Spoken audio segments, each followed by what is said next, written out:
Gabby on the Roof in July is a movie by two Columbia film grads, Michael Labine and Sophia Takal, centering around a brother and sister in New York. The invasion of the younger and rebellious Gabby into her older brother's apartment for the summer plays out against the well-defined borders of his carefully balanced lifestyle, ultimately upending it. Most of the movie's themes echo the age gap between the pair at the center of the story. Gabby, while often wrong-headed, refuses to compromise herself, while Sam has made more compromises in terms of his love life and artistic integrity in order to live a more comfortable and adult lifestyle.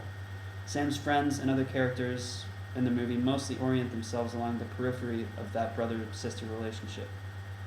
While I have a low tolerance for slow-moving mumblecore movies about people just out of college doing nothing, I actually quite like this movie.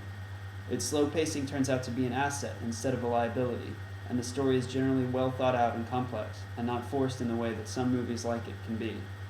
In some ways, the movie hangs on the likability of its actors, and one of the things that Michael and Sophia did the best was the casting of the movie.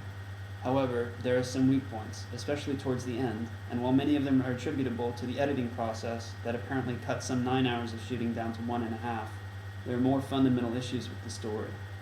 Other than being a disruptive force, it's not completely clear how Gabby's misbehavior is directly connected to the unraveling of Sam's personal life. Even though the relationship is at the center of the film, their individual storylines seem mostly disconnected from each other. This may be a deliberate choice on the part of the filmmakers, but it's hard to tell. In other parts, it's evident that the interest of Michael and Sophia was primarily on the story, and less on the technical dimensions. Were they to do it again, they might have used a more experienced DP and sound crew.